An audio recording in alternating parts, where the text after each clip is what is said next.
Welcome to the inaugural episode of The Last Zebra. This is a podcast that I've been excited to get going. It's a podcast that I'd like to talk to all of my colleagues, friends, and everyone that I've interacted with in medicine about the nuances of medicine, the non-clinical things that really make up the art of what we do. So the art of medicine and how it manifests in how each of these individuals practice.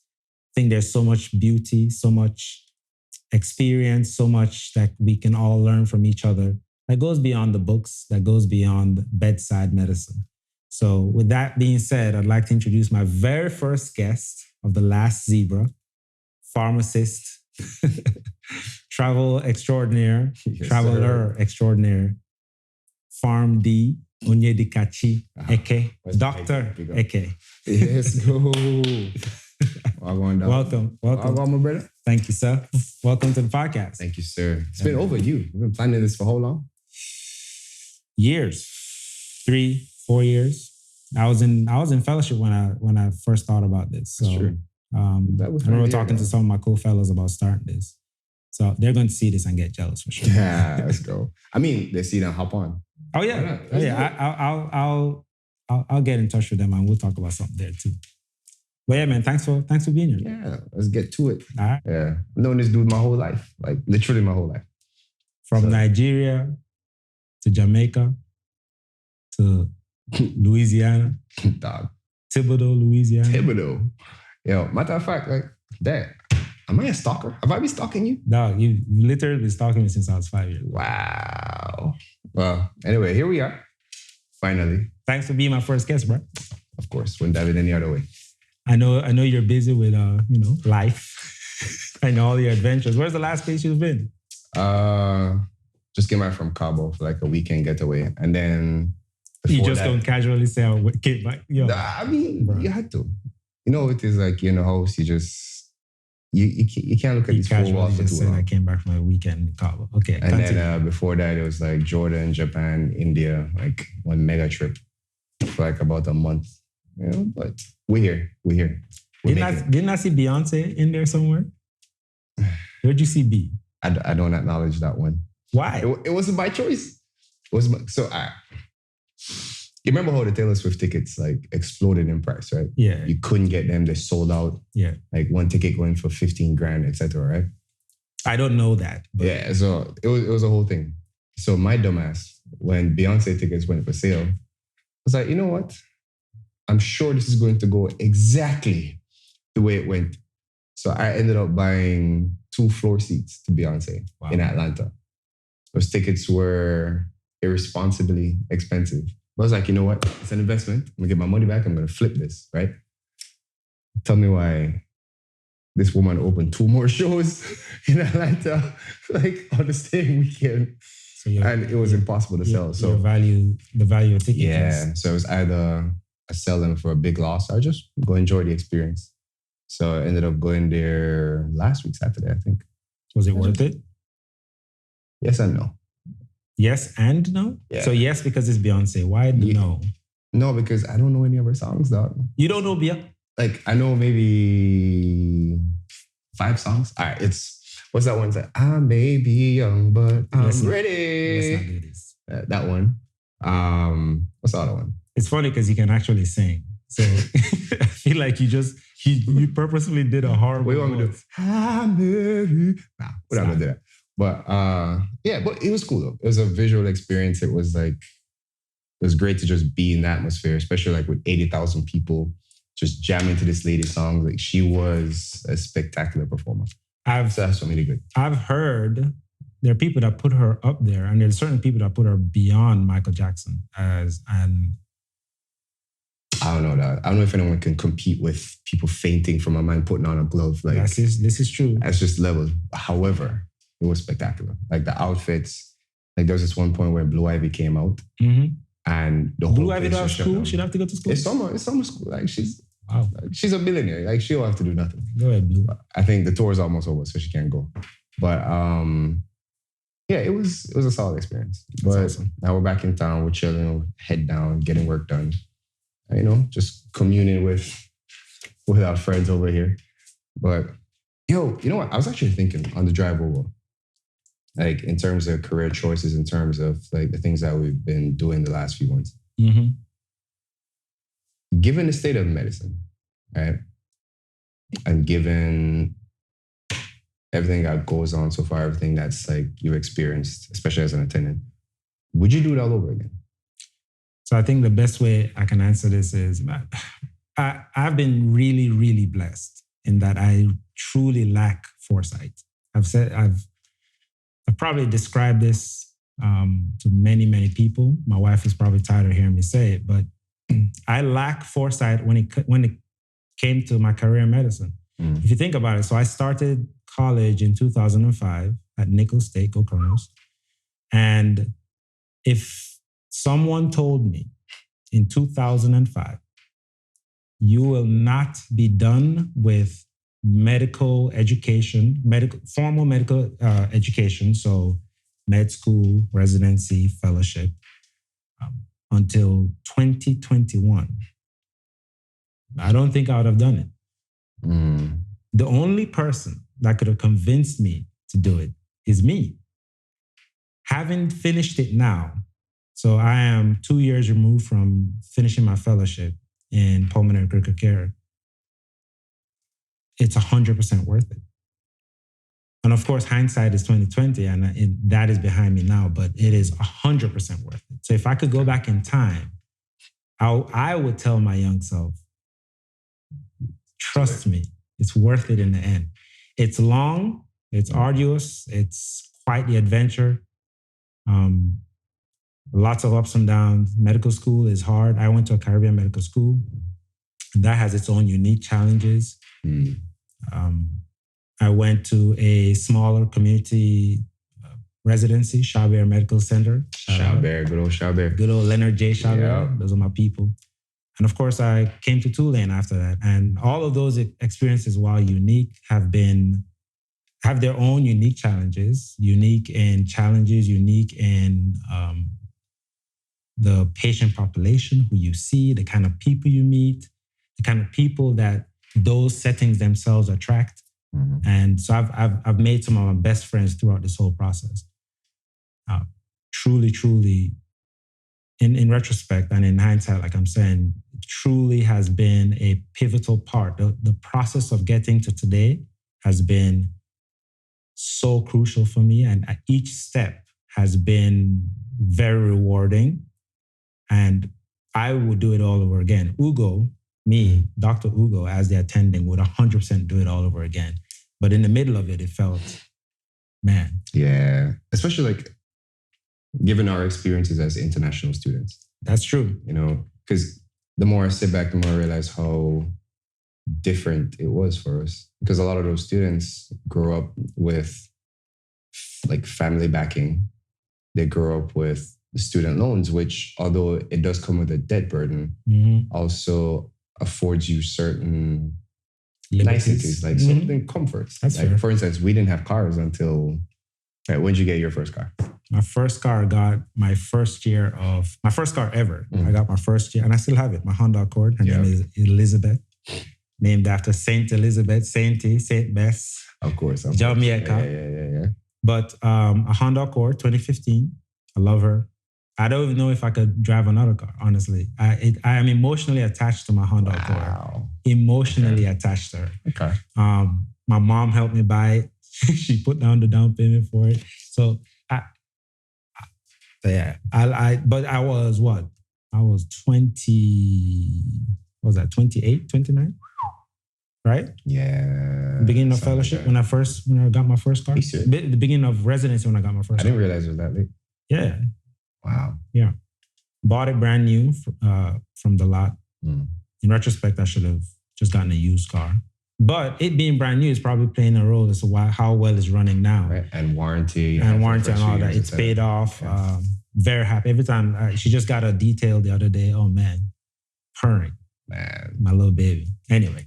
You know, what's crazy is like my first car, come to think of it, I don't think you ever saw it. It was up in Monroe. Which one? It was a 1990 Lexus. We kind of had like opposite. Gloria. I did drive it though. Yeah. I saw it. I saw it. A 13 miles per gallon. I think I paid like $1,400 for that car. Because like it's all we could afford at the time. Yeah. And between tuition being due like in 2 weeks and not really being sure when, to sell it. Exactly. That kind of stuff. So it's like, when you think about the difference in experiences and factoring all that in, you say it's still worth it to pursue. Like, especially given the relatively exponential return. Right? Yeah, 100%. It's worth it for a few reasons.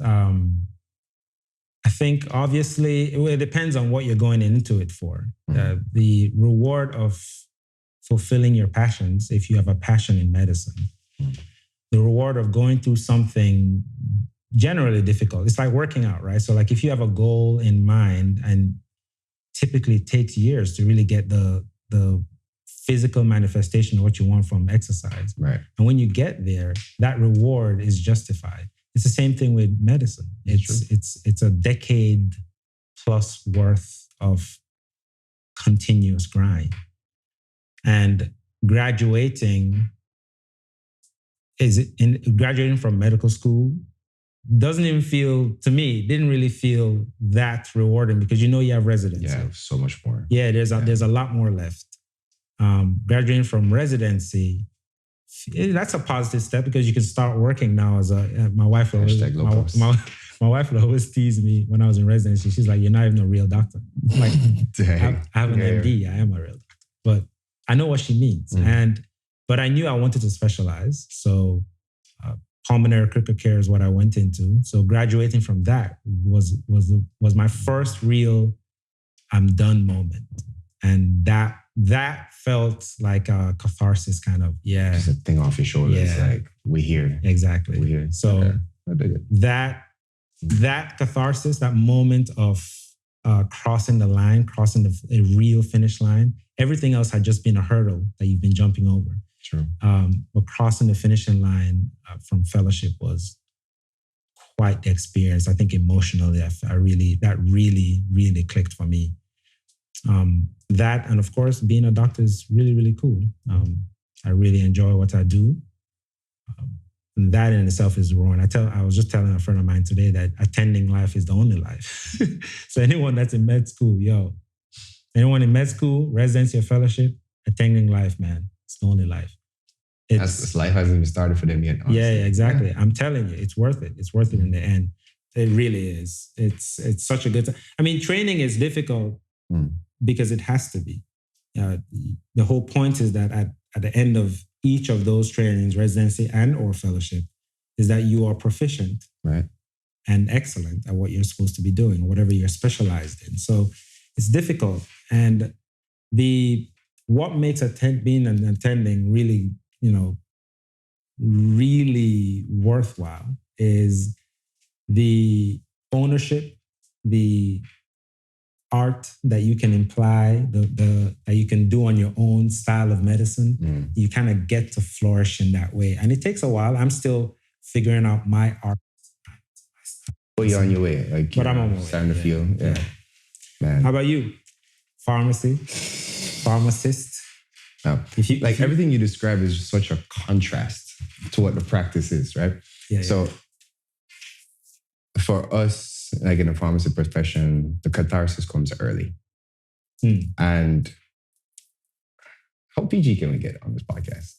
We can bleep out. No, that's the subject matter itself. But anyway, I think it's how I would describe pharmacy versus medicine as the male versus female orgasm. Oh, God. Let me know if I should U-turn. No, go ahead. I mean, you might as well. You might as well. So, colloquially, like the male orgasm is like rapid peak, easy to achieve, and over very quickly. Versus, here, let me just stop before I hang myself. You're too late. It's too late. Go ahead. Finish. Versus the female orgasm requires more study, more effort, more finesse, and tends to last. The payoff tends to last much longer and is seen as more rewarding. I'm guessing medicine is a female. Medicine is a female orgasm. So how does that manifest itself in actual? Let me explain. All right, this convoluted analogy. So you did what? 4 years undergrad, 4 years med school, right? Yeah. So same for us. 4 years undergrad, 4 years grad school, like pharmacy school, which ends up being like a professional doctorate on both ends.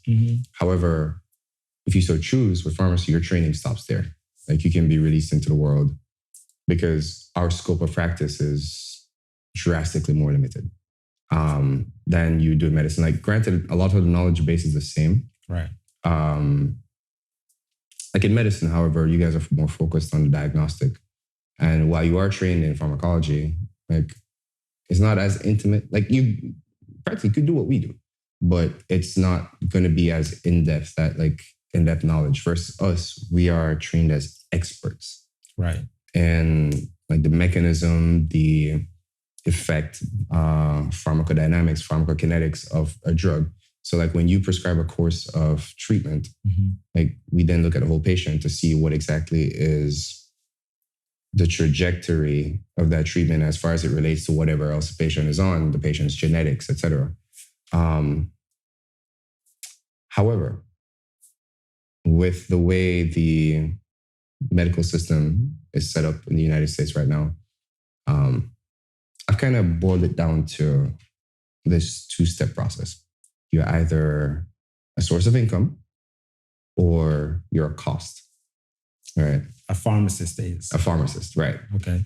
So, well, no, in general, like every job in healthcare can be put into those two buckets. Okay, fair.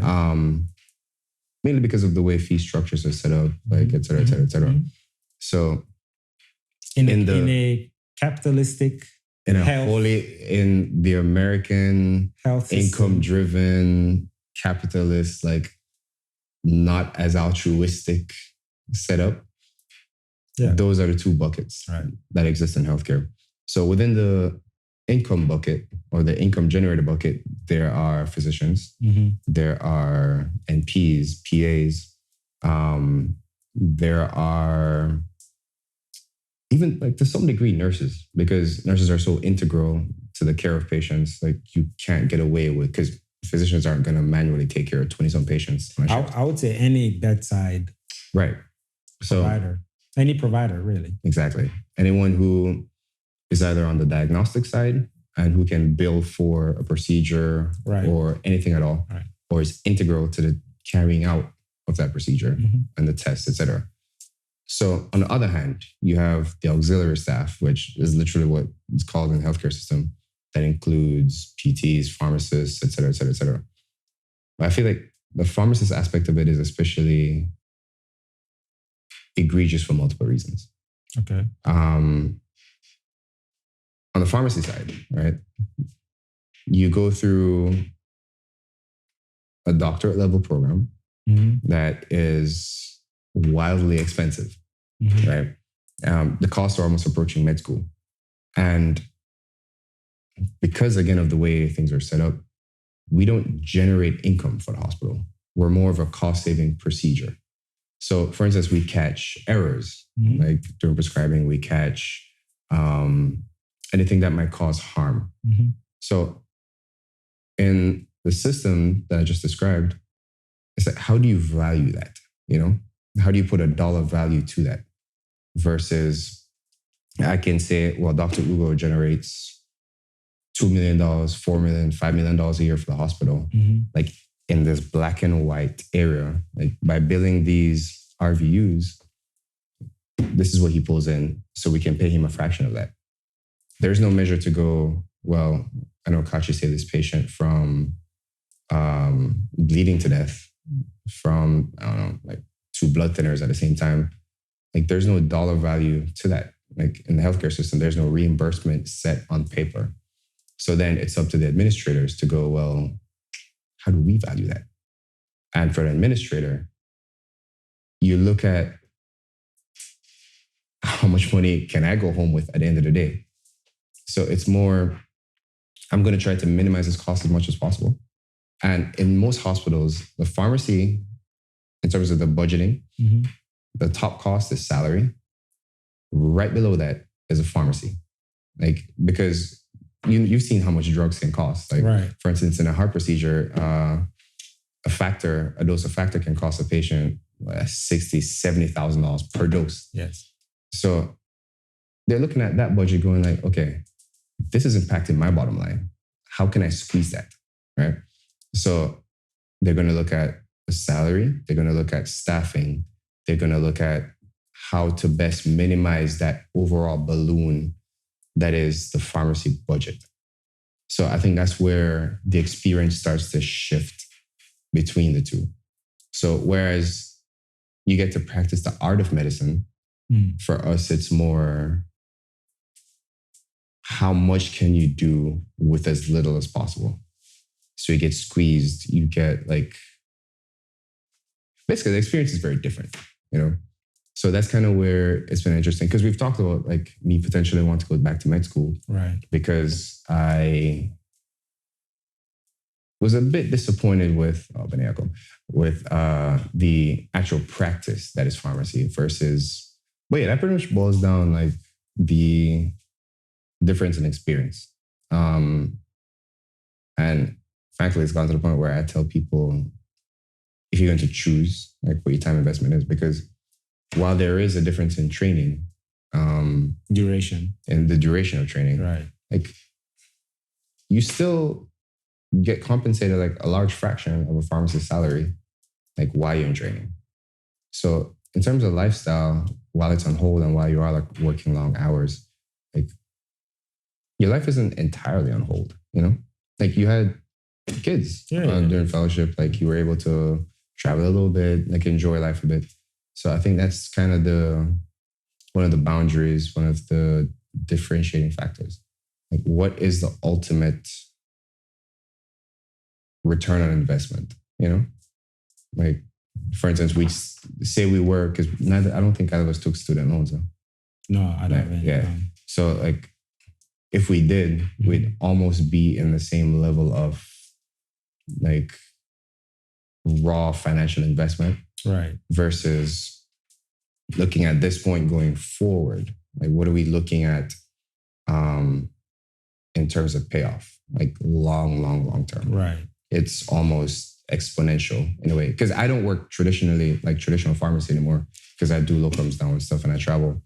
So that helps close the gap. However, for the majority of pharmacists, that's kind of what the profession is like. And it's gone to the point where I think like, people are starting to see it. Like enrollment is dropping. Enrollment into pharmacy school is dropping, like off a cliff. And people are starting to go, wait, is this worth it? With this fee structure, the way things are set up now. So, I mean, I have hope for a long-term future, but I'm thinking I might be joining you soon, or like entering the business world or something. So how would you fix it? When you say you have hope, what's your hope anchored on? How would you fix it? Even if it's theoretical, how can we fix this system where the value of a pharmacist catching a medical error that would otherwise not be caught had that pharmacist not intervened, and that saves the hospital X amount of dollars, legal ramifications, and you could put a dollar amount to that too. Right. And that can amount to tens of thousands. That can amount to hundreds of thousands. Right. Millions, perhaps, depending on legal ramifications. Exactly. Yeah. And possibly even millions. Not to mention saving a patient's life, which is the most important thing. How do you then, and it's a horrible question to ask, but in an effort to make How do you measure? Oh, Lord. How do you then go about reimbursing a figure that cannot be quantified? Exactly. I think therein lies the conundrum where do we go through the list of the most common errors caught and do a study on, like, try to extrapolate based on previous uncaught incidents at what the cost was, or like try to see how much it would cost and then give the pharmacist like a percentage of that. Like, but realistically, I think this is what counters my hopeful my hope for the change is that, again, based on the ultimate goal of healthcare is to make money. I don't think... You said ultimate. The ultimate. No. So I don't think hospitals would... The ultimate goal of the practitioner, the provider, is to save lives, right? But to care to their patients. Provide care, right? To provide care. But the ultimate goal of the hospital system is to make money. Fair enough. So I think I have little faith that those in charge of money, because like power and money aren't easily relinquished. Like we see it in every facet of society where like once a certain group of people maintain power, like they're very unwilling like to let go. So I don't know if I see a benefit for administrators or for shareholders to go, you know what, I'm going to hand over more money like to this group of people. So the only way I see true change is, again, I don't know if it's going to happen, but like unionization or revise like lobbying the federal government or like the insurers or whoever it is that sets certain fee structures to reevaluate how things are looked at, you know, like certain salaries or how much per hour. Because there's also the flip side where things are the way they are now due to saturation. So too many pharmacists. There are a lot of pharmacists, right? And the thing is, right, you don't need that many pharmacists at the end of the day. When you look at, all right, how many patients do you say you see on average on a daily basis? In clinic, 15 to 18 patients in clinic. Okay. On the floors, on a busy floor week, so inpatient for pulmonary. Busy, I would say 6 to 12. 6 to 12 a day. Okay. And in the ICU, in a standard busy ICU, depends. I'm at a smaller hospital compared to some of the larger ones, but our census fluctuates between 8 to maybe 15. Wow, it's even lower than I thought. Yeah, but sometimes, I mean, when it's high, it's high. COVID shall not be named. But yeah. On the flip side, right? When you look at, say for instance, the other buckets I was talking about, for instance, nursing, how they kind of fall into the same bucket as you guys to some degree. That's why they have more bargaining power now, where you see nurse compensation is almost catching up to pharmacist compensation. Is because a similar ratio exists where one nurse in an ICU setting will be expected to take care of between 1 to 3 patients, and 3 is like pushing it. Right. So, whereas a pharmacist, I'm used to working in hospitals between like 200 to 500 beds. Most hospitals will leave one pharmacist or max 2 or 3 to cover an entire hospital overnight. So we're looking at a ratio of 1 to 100, 1 to 200 sometimes. So that's the staffing that is required. Whereas we have pharmacy schools pushing out, 100 kids? Yeah, and there are 6 pharmacy schools in the state of Texas alone. Like we have 2 in Louisiana. And if you go up to New York, it's like 5, 6, 7, 8. Like we're just in that area alone, such a concentrated area. So for the last 10 years, there's been a concentrated push to like invite these kids to apply, you know, like with a promise of a 6-figure career, a relatively easy lifestyle, no residency. You don't see blood that often. You know, just like, oh, come on, like it's a good path to a doctorate in healthcare. You know, you can do your thing. And what that's created is a glut that has just forced compensation down. So we have almost an entire generation educated in this profession who is going to like have trouble finding good paying jobs for a while, just because of the loss of supply and demand. Now, like I said, like enrollment's starting to drop. People are starting to realize, this is not a good use of $300,000 in student loans. So the tide is beginning to turn to some degree, but those are the counterpoints I see maybe in the next 10-ish years, and maybe things changing. But until then, like, I just don't know. I don't know. But do you think that for each 100, so if it's one pharmacist to 100 patients, on average is a lot, on a day-to-day basis, how does that manifest itself from a day-to-day basis? So when you say, when we talk about schools, that there's a 1 to 5 teacher ratio, and you're saying there's a 1 to 100 pharmacy to patient ratio. Is it that you're interacting with these patients' charts, at least all of these patients' charts? Is that what it is? What's your typical day like where that ratio makes sense on a day-to-day basis? So the good thing about pharmacy is that, like, a patient is a patient, but they're more often than not, they're their chart. Whereas when you go, you assess, there's so many things that you have to look at versus, for me, I'm concerned with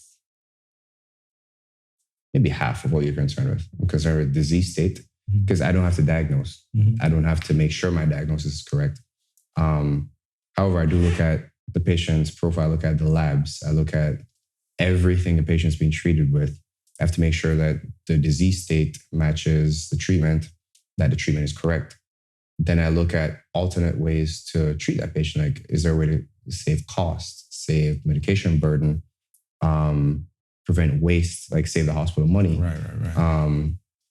So it's more academic than it is like the physical, clinical aspect of it. Gotcha. So I kind of think of us as the librarians of the healthcare world, like the drug librarians. Yeah. Like, we just, okay, all right, let's look through this type of thing, resources, And of course, when you guys have questions, hey, like, I have this patient with this, which agent do you think I should go with? Type of question. That's where we come in. So it is less intense. That's why we're able to manage the workload, because you don't have to go as in depth with each patient. Whereas there's also the aspect where we compound drugs as well. Right. So there's a clinical aspect of it for us, but then drugs need to be sent to the floor, right? We're in charge of making sure each patient is medicated. We're in charge of making sure things are sterile. Like, especially in the hospital setting, you're there to get IV drugs most of the time. Right? We'll not just give you Tylenol on the floor and then keep you paying thousands of dollars a day in healthcare costs. So we're in charge of supervising our technicians. And then, because nationally, it's been harder to hire these technicians. So pharmacists are more and more in roles of finding, like, coverage, like making sure now we're the ones in the IV room. Now we're the ones, like, doing the clinical aspect and still, like, taking over more, like, of the manual aspects of the job, just to keep things running. And staffing budgets aren't keeping up to make things comfortable. So the hospital's going, well, if these two can do it, why can't you? Like, you might as well, how can we get away with maybe one person doing it to save money? And that's, like, the kind of the equation. And my perspective comes from the healthcare, like the healthcare system, hospital aspect of it, much less to talk of our poor brothers in the retail space, like where CVS and Walgreens are. I was just actually in a Walgreens here in the city where it was just this one middle-aged pharmacist by herself covering an entire store for 10 hours. So I'm talking, you walk in, you open the store, you answer the phones, you have to catch up with, like, filling prescriptions from the night before because you don't have a technician, mind you. You don't have someone to actually do the manual filling of the pill bottles. So you're doing the clinical aspect. Everything I just talked about, you look at your patient, make sure therapy is correct, make sure the prescription wasn't written incorrectly, that kind of thing. And then you do 300 prescriptions in a day, like manually putting them together, verifying, looking, all of that. And then you interact with the public who doesn't understand the clinical aspect of your job and just wants to know why it's taking you so long to put 30 Tylenols in a pill bottle and give it to them, type of thing. You know, so there's that aspect where when I tell you the people who are in charge want to see if they can get away with doing less, you know, like hiring less people to do the same job. Same thing where like flu season's coming around, for example, where not only do you have to do all that, but they want you to hit goals of like giving out 50, 60 vaccines per day because they can bill more for that on the current healthcare system, like reimbursements. And this is a whole like, there's something called a PBM, a pharmacy benefit manager, which tells the pharmacy how much they're going to pay them for like dispensing a medication, right? Okay. So say for instance, I buy a bottle of blood thinners, like a bulk for $100. Okay. And I need to sell that for 100 plus X amount of money to make profit. Well, the way insurance works now is that you go through those pharmacy benefit managers who then pay the pharmacy. And they might tell the pharmacy, well, that $100 bottle, I'm not paying you more than $95 for it. Like, suck it, that's your loss. And that's why it's driving down the profit of the actual dispensing, which is why they're pushing more and more for vaccinations. So in order to make money, in order to make more money and like save on staffing, et cetera, et cetera, et cetera, not only do you have to keep pushing these prescriptions, but they want you to vaccinate. They want you to counsel. They want you to do this and that and that. So that's what's leading to the burnout that you're seeing in so many pharmacists everywhere. Meanwhile, competition is not keeping up. Like, whereas when I graduated, even 5 years ago, wow, I got offered a sign-on bonus, moving allowance, like mid six figure. Like, it just, things were better, and they were even better back in the day. Right. But now you have kids graduating where... And this is just a 5-year difference. 5-year difference. Now you have kids graduating where they're not even willing to pay them $40 an hour. So that's kind of where I look at the corporate aspect of things that makes me think, okay, well, I don't know if things are going to change necessarily without like drastic action. What would you... So I gave the example that if I went back in time, I would tell a younger me, you know, push through. It's going to be all right. It's worth it in the end. It's hard, but it's worth it in the end. One, what would you tell you? You're an undergrad. You're at Nicholls State. What would you tell you at Nicholls State? You went back in time. What would you tell you at Nicholls State in undergrad about where you are today, one? And two, what would you tell you then that would encourage you to carry out this journey? So what's your first instinct? So ironically, I've kind of been the ghost of Christmas future for a lot of like pharmacy students. So, you know how we go on rotations and stuff, like just to see how things work. I look at them a lot of the time. I'm like, don't do it. Really? Like, don't do it. Again, when you look at... Don't do what? Don't do pharmacy. But they're already in pharmacy. So there's still time, more or less. Wow. I don't subscribe to the sunk cost fallacy, you know? Yeah. You can always, like, life is one thing where you can always just make a U-turn and do something else. Like 1 or 2 years won't cost you like that much to ultimately achieve a better goal. So I'm kind of like living the aspect where I tell these kids like, hey, you know, there are better options to be made. And it's one of those things where I wish someone had told me in as like flat out terms. Because again, you said lack of foresight. I was like, because we started college around the same age. I was 16 when I went to Nicholls. I was 17. So, yeah, like I had no idea. Honestly, I have no idea how I became a pharmacist. I was like, okay, that seems like a good career. Advisors, it's a good career, you know, but people don't usually talk about the day-to-day ins and out of something until it's too late and you see for yourself.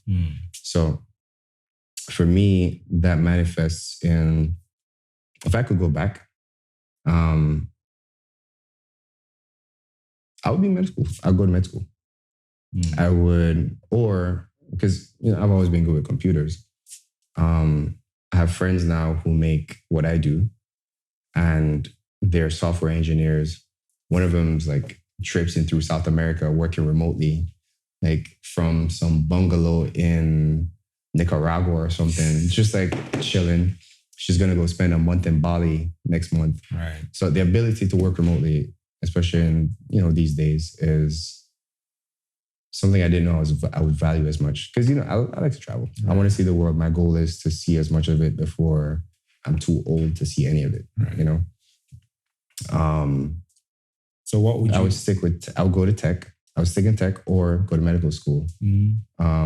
And to maintain the lifestyle I do, I'd probably work locums instead. Like just work half the year, and you're able to do that financially because of like difference in pay and stuff for half the year, and then just spend the rest of it traveling. But the way things are structured now, like with pharmacy, I definitely wouldn't do it again. Wow. I wouldn't do it again. So what does a healthcare system without pharmacists look like? So it looks better when there are less of us. That's what it looks like. But it looks like it's more work for the less of us that's there. So it's more, I think there are only a few ways to like improve the way you're valued. It's scarcity. Fair. Or unionization. Mm-hmm. And because of the way, unions are looked at in America sometimes, and the way like our structure, we don't have the numbers necessarily to unionize like that. Mm-hmm. So scarcity is kind of the option. Like that's going to drive change going forward. Like when you're looking for pharmacists and you go like, oh, wait, like we're having trouble doing this. But again, like they're just going to find ways to change the laws. Like, because a lot of the reason pharmacists exist is to double check things. Right. And they're just going to find ways to deregulate. Exactly. So, deregulation is so difficult in a bureaucratic system. Touche. The whole point is essentially to regulate, especially in healthcare. It's hard to go back when it comes to regulation. True. It's almost always the opposite of entropy. This is very true. More regulation. I think it depends also on what the goal is, right? Because here in America, the goal is to make money. Like, no one's gonna pay a surgeon $2 million a year if they can't make X million dollars more from that surgeon's labor. Right. Right. It's just the way it works. It sounds reductive, but like when we take a step back, it's why we do anything in society. Like our time is the only thing that is of value. And the goal ultimately is to make your time as valuable as possible to a prospective employer or to yourself. Mm-hmm. So it's what makes me believe we have some work to do as a pharmacy profession to try and decide like, okay, are we going to make ourselves more scarce, or are we going to find a way to just make some changes happen, because it's unsustainable as it is. How much longer do you have to be a pharmacist? I give myself like max 2-3 years. Really? Like just to, because honestly, one thing I've been waiting on is, I told you about my citizenship thing. No.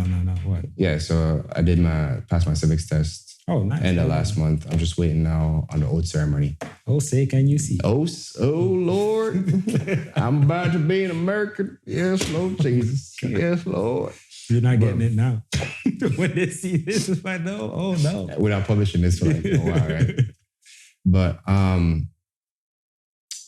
that kind of is, you know how it is. Like when you go into the immigration process, you kind of feel stuck in place for a while.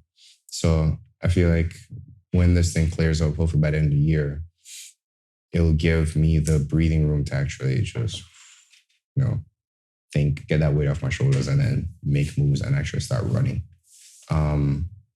But beyond that, like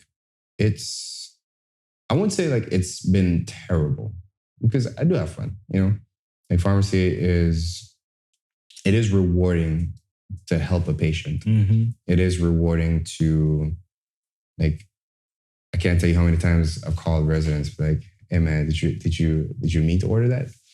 Like, you sure? But it's cool. It's cool. I'll fix it. Type of thing where it's a learning experience, right, and you're there. Like your role is important, right? Like, and I think that's what it is. I'd go past important. It's critical, right? I would happily confess that I am indebted to the pharmacists at my hospital. Mm. I truly am. They're so critical to what we do in healthcare. Critical to what we do, and I'm saying this and I'm saying the word critical, but I'm saying this from a critical care perspective. Working in the ICU, pharmacists are irreplaceable. Right. So, and I think that's what makes it more frustrating. Like when you know the value of what you do, right, and you see it on a daily basis, but you see the flip side of it not being you're working within a system that still looks at you kind of like as less than in a way, where because you're not actively generating the income, like you don't get to take a share of it type of thing. Whereas your job, it's more addition by subtraction, where you subtract mistakes and you end up saving way more. Or, hey, administrator, instead of ordering this $200,000 drug, there's something for $5,000 that saves you and the patient and the insurers so much money. And does the same job. Does the same thing. So I think ultimately that's where the disconnect is, like on the balance sheet, where your value isn't like seen in black and white on that like accounts receivable type of thing. So I think that's what makes it especially frustrating.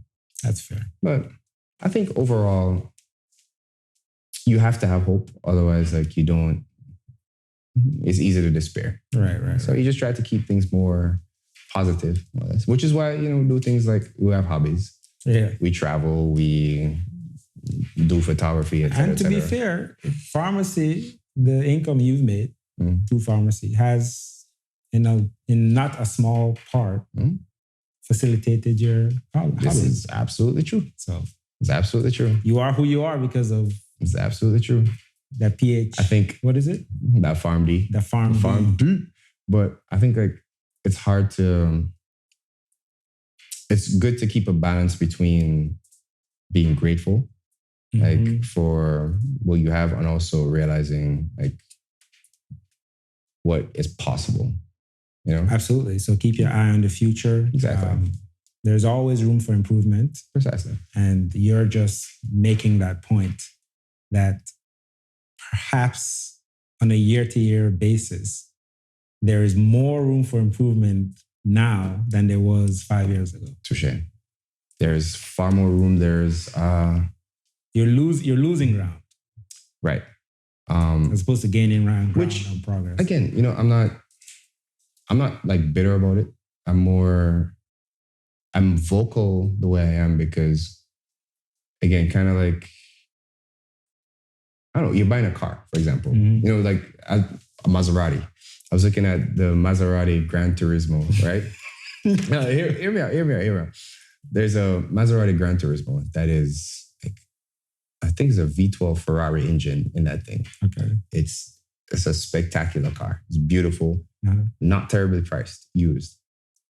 So you look at it relatively, like you can have it for the price of a small house. It's older now. Actually, way cheaper. Like it's one of the older models, like maybe 5-ish years old at this point, thanks to depreciation. Okay. You can have it for the price of a well-spec'd out Tesla. Okay. Right? I mean, that's still pricey. Like a Model 3. Okay. Right. So, however, you look at that thing on paper and like, yo, bye, I'm doing it.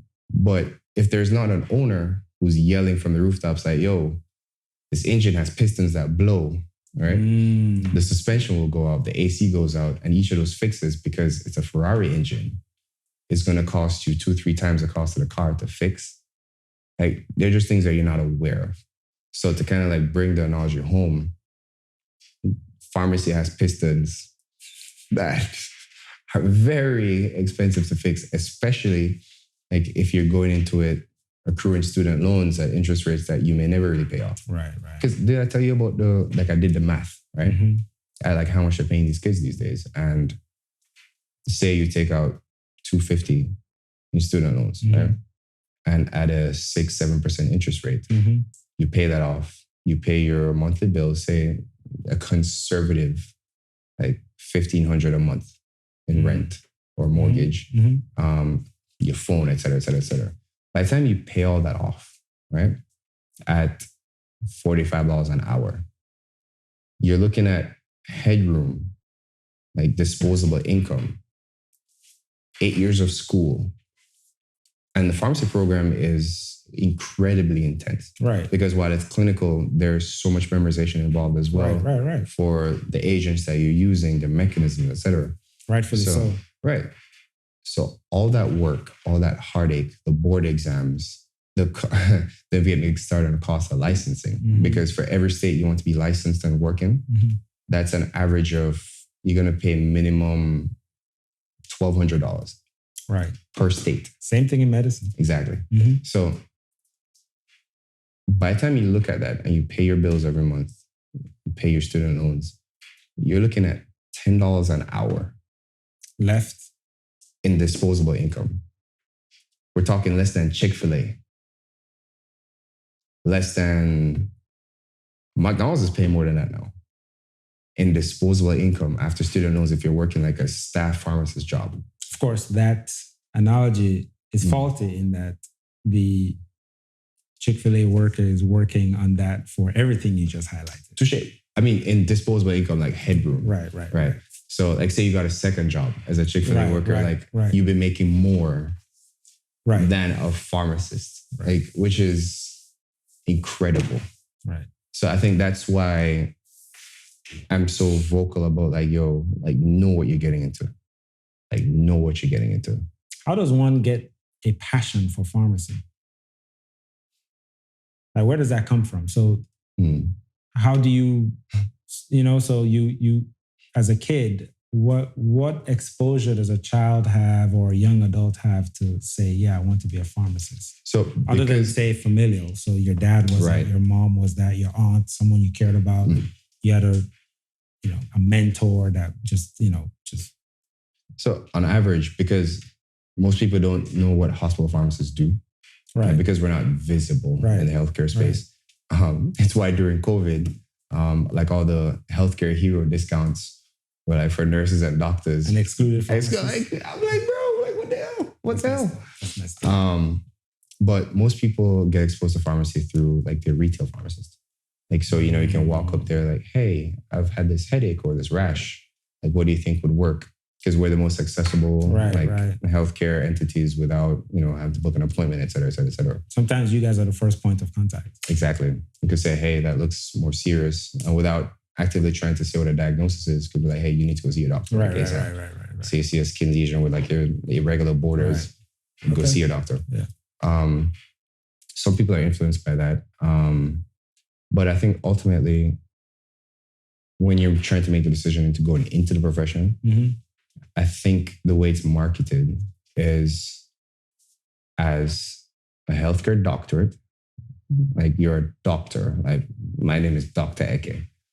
Like that bragging right with a relatively easy lifestyle, with less training than going to be an MD. I think that's the rub. Like it's marketed as status and income, because they tell you 6 figures, but like there's different levels. Exactly. There's 6 figures where, okay, I can afford to go to Cabo, and there's 6 figures where I'm taking my whole family to the Amalfi Coast. Like, right. There's levels to this. So that's those are 2 very high levels. No, they're great. I mean, he said Cabo and Amalfi. Cabo's right there. Cowboys right there, dog. Amalfi Coast is like people think that we're living some kind of influencer lifestyle. I've never been to Cabo. This man has clearly. I've never been to Cabo by choice. By choice. Get out of here. I'm just saying by choice. This Cabo's me. He's a mother. Mind you, I'm single and like no kids. Fair. So my income goes towards just that. Right. So that's, I think, where you also need to have a counter programming of people who are in the profession going like, hey, like just not only just don't do it, it's if you're going to do it, like if this is what you want to do, like be aware of it, you know? Like think about what you're doing before you make these steps, before you go forward, like along with basically mortgaging your life away. Right. With an income level that won't match what your student loans are, type of thing. So that's kind of where I stand on the topic. Yeah. I think I agree with you. But I'm hopelessly optimistic. I always have been. You always have been. I've always been. Yeah. So there's hearing you, obviously, I think on one hand, I appreciate my pharmacists more. I have to give them a hug when next time I see them. I see what you're going through. Mm-hmm. My brother. I know what you're going through. Yeah. Well, this was truly captivating. I appreciate you. Yes, sir. Like I said, it's tremendous insight. I appreciate you coming by. This is my first episode. Can't wait to have you for another one. Looking forward to what we talk about next. No. So this was next time really, it'll be like some travel, something lighter. more fun. Yeah. But yeah, this is the kind of nuance that I hope to get into with all of my guests. So I really appreciate you for setting the pace. Of course. This was truly enlightening. Appreciate you, bro. All right. So yeah. Intro.